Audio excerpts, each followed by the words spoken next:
Alright, oke teman-teman, selamat datang kembali ke sebuah video ngebacot edisi ngopi bareng. Gue lagi di cafe lagi by the way. Beberapa minggu lalu gue bikin poll di membership dan topik video dengan vote terbanyak adalah ini, kerjaan gue sebagai lead engineer.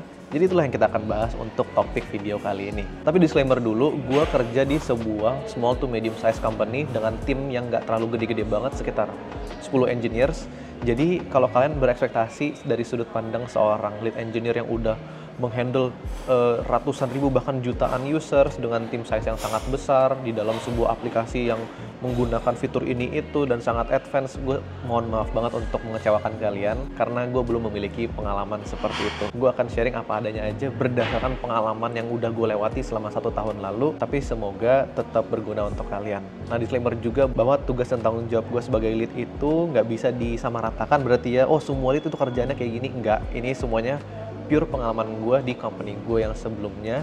Mungkin nanti beberapa orang memiliki posisi yang kira-kira sama, mungkin memiliki tanggung jawab yang berbeda. Oke, jadi gue ini lebih ke pengen sharing session aja tentang apa aja sih yang gue kerjain selama 1 tahun lalu, posisinya lead, kayak gitu.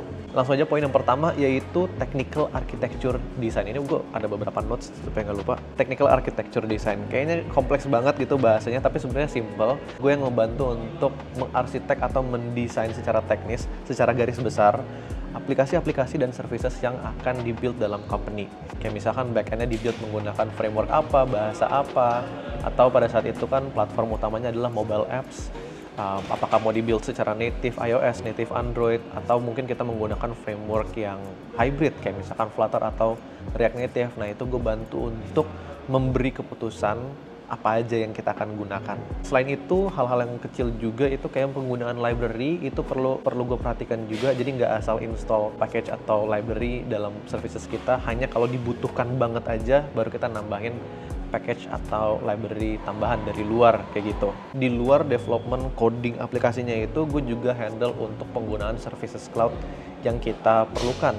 Kayak misalkan, apakah kita butuh storage service, database apa yang kita butuhkan, kita perlu nggak nge-scale up server kita, atau mungkin kita perlu scale down untuk cut cost. Jadi secara otomatis gue harus memantau juga kayak penggunaan resource kita di dalam cloud itu udah seintens apa. Memang iya ada orang DevOps-nya, tapi itu udah latah aja bagi gue. Jadi setiap pagi itu monitor gue ada beberapa tab gitu ya di browser, baik itu logging aplikasi, bahkan graph dan logs juga untuk penggunaan resources di cloud, dan masih banyak hal lain sebenarnya. Cuma memang gue tidak bertanggung jawab untuk milih cloud providernya kayak AWS, GCP, Azure gitu. Itu bukan tanggung jawab gue. Pada saat itu pas gue masuk ke company udah make soalnya, jadi gue tinggal ngelanjutin berdasarkan cloud provider yang udah dipilih aja. Oke, next poin kedua, tanggung jawab gue sebagai lead engineer adalah ngedevelop critical features. Jadi menjawab beberapa pertanyaan dari kalian tentang apakah gue masih ngoding sebagai lead, jawabannya masih banget. Walaupun memang tidak sebanyak dulu, tetapi fitur-fitur yang kritikal kayak misalkan aplikasinya kan pada saat itu finance ya, jadi implementasi wallet, integrasi dengan payment services, integrasi dengan services third party. Nah, itu sangat-sangat harus diperhatikan konsistensi datanya, security-nya. Jadi itu gue harus ikutan hands-on coding. Nah, satu fitur yang gue sangat bangga gue bikin adalah fitur secondary market. Jadi untuk jual beli lot saham, itu juga gue sangat-sangat aktif hands-on coding, ngedevelop fitur tersebut, dan itu harus trial dan error banyak kali, dan itu makan waktu berbulan-bulan sampai akhirnya kita nemu solusi yang tepat. Nah, untuk fitur-fitur yang lain, walaupun gue tidak secara aktif ikutan coding hands-on development di fitur-fitur tersebut, cuma gue masih ikut bantu aja dalam nge-review code-nya. Apakah code-nya udah sesuai standar, apakah ada potensi-potensi bugs, atau mungkin potensi vulnerability dari sisi security-nya, itu gue tetap bantu untuk pantau secara berkala. Nah, poin ketiga dari tanggung jawab gue adalah, ini udah nggak terlalu teknis, yaitu project management. Jadi ini pekerjaan sebenarnya on-off. Kadang gue yang kerjain, kadang head of engineering juga yang ambil perannya. Tapi ya salah satu tanggung jawab gue adalah tetap untuk memastikan development projectnya itu tetap terjaga. Jadi misalkan timeline dari projectnya itu harus dijaga. Misalkan 2 minggu ke depan itu targetnya itu mendevelop fitur-fitur apa aja, itu yang gue akan breakdown tasknya dan kasih ke engineers di tim gue. Nanti setelah fiturnya jadi pun, gue tetap harus meeting dan follow up dengan stakeholders yang berkaitan dengan fitur tersebut. Apakah ada revisi atau mungkin improvements yang mau diterapkan.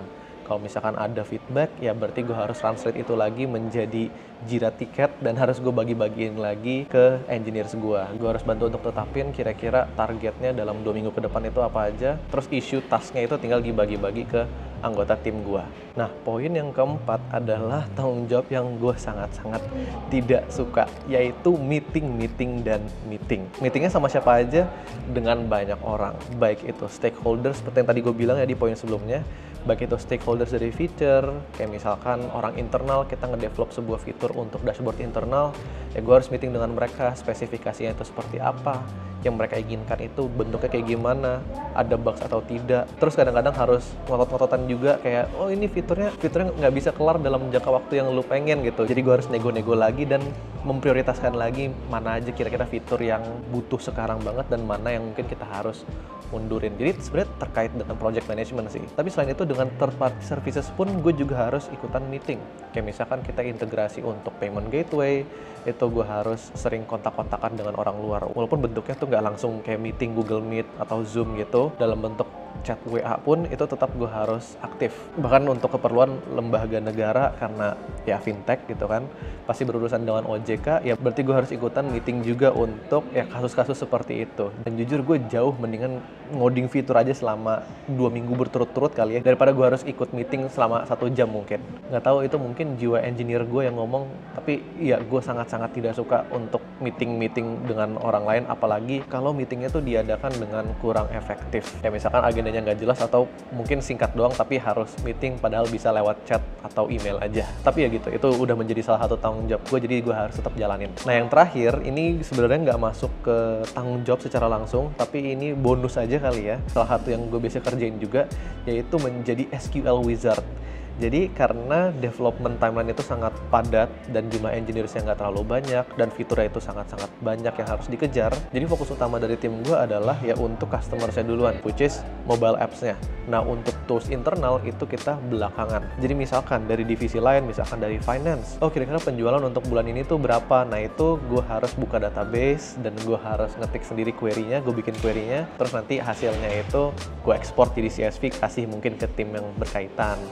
Atau mungkin nanti ada yang nanya, kira-kira dalam bulan ini udah berapa user baru? Nah itu ya kembali lagi gue harus buka SQL Editor, gue jalanin query-nya, ekspor datanya dan kasih ke tim yang berkaitan. Perlahan-lahan tanggung jawab ini memang semakin lama semakin berkurang, karena yang pastinya kita tetap develop untuk internal tools supaya ya menghindari kerjaan-kerjaan seperti ini. Tapi ya menurut gue ini menarik juga untuk dibahas, karena ini sebenarnya pekerjaan yang kayak nggak terlalu di-expect gitu ya kalau kita menjadi seorang software engineer. Jadi sedikit-sedikit ngerangkap jadi data engineer gitulah. Udah palingan 5 itu aja, 5 poin utama itu aja yang menjadi tanggung jawab gue sebagai lead engineer di company gue dulu.